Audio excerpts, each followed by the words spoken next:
मराठी नववर्ष अर्थात गुढीपाडव्यानिमित्ताने जामनेरमध्ये राष्ट्रीय स्वयंसेवक संघातर्फे ध्वजारोहण व पथसंचलन करण्यात आले। या पथसंचलनात ग्रामविकास मंत्री गिरीश महाजन हे सहभागी झाले होते। ठिकठिकाणी पुष्पवर्षाव करून पथसंचलनात सहभागी स्वयंसेवकांचे स्वागत करण्यात आले। यावेळी नामदार महाजन यांनी हिंदू नववर्षाच्या सर्वांना शुभेच्छा दिल्या।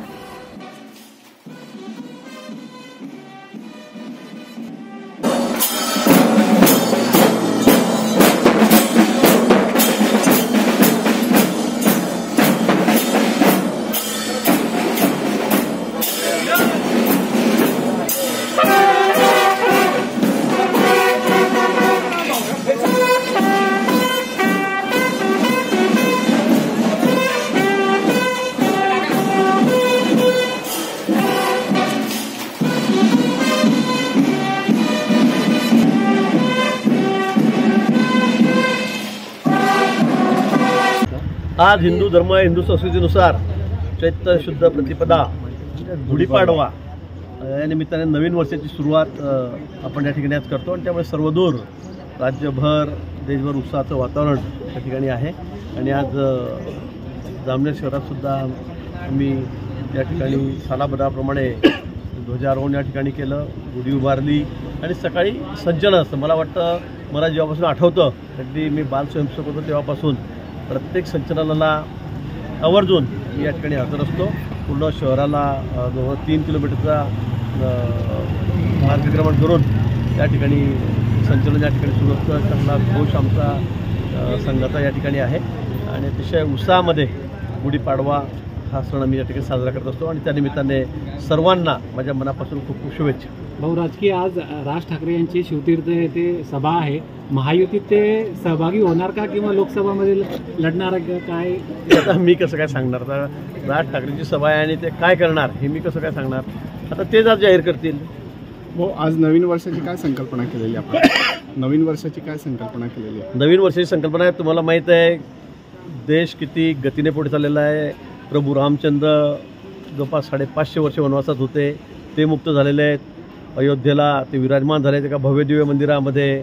काशी विश्वेश्वर असेल, मथुरा असेल, आमचे सगळे श्रद्धास्थानं जे आहेत आता ते मोकळा श्वास घ्यायला लागलेले आहेत। म्हणून मला असं वाटतं की पुन्हा या लोकसभेच्या निवडणुका आपल्यासमोर आलेल्या आहेत आणि त्या 10 वर्षामध्ये मोदींनी केलेलं काम, देश किती गतीने पुढे चाललेला आहे, किती विकासाची कामं चाललेली आहेत। आज जगामध्ये सर्वात लोकप्रिय नेता आमचा आहे आणि म्हणून माझी या निमित्ताने हीच प्रभू रामचंद्रांना विनंती आहे की बाबा पुढची 5 वर्ष आम्हाला मोदींना पंतप्रधान कर, संपूर्ण स्पष्ट बहुमत 400 पार या ठिकाणी होऊ दे आणि हा देश हे राष्ट्र हे जगामध्ये विश्वगुरू होऊ दे, सुपर पॉवर होऊ दे। विरोधकांना काय शुभेच्छा देणार आपण?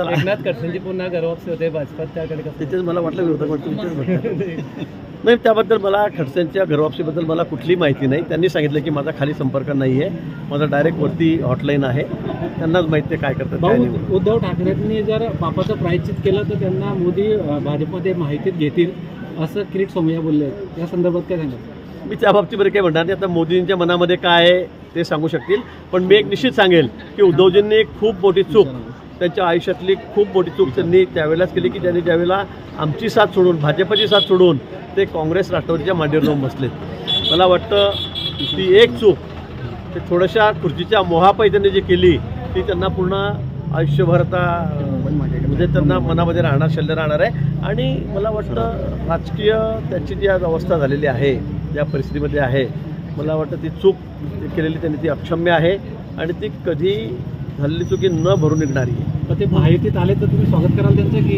मी नाही? त्या बाबतीत आमचे वरती नेतेच त्या ठिकाणी निर्णय करतील, मला तो अधिकार नाही। रावेरचे श्रीराम पाटील जे आहेत ते शरद पवार गटाच्या मार्गावर आहे, काय सांगाल?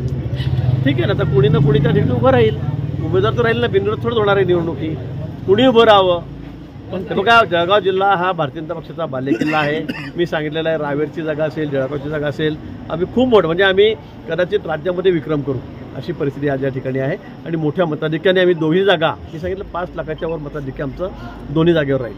भाऊ, ते पण भाजपमध्ये होते श्रीराम पाटील, मग आता पुन्हा तिकिटासाठी श्रीराम पाटील मला वाटतं आताच भाजपमध्ये आले होते 2 महिन्यापूर्वी।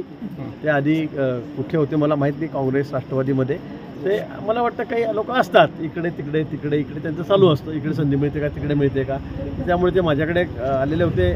माझा प्रवेश करा म्हणून त्यांनी सांगितलेलं होतं, त्यांना मीच प्रवेश दिलेला होता. आता तिकडे तिकीट मिळालं आणि म्हणून ते मला वाटतं आता पुन्हा शरद पवार गटामध्ये त्या ठिकाणी गेलेले आहेत.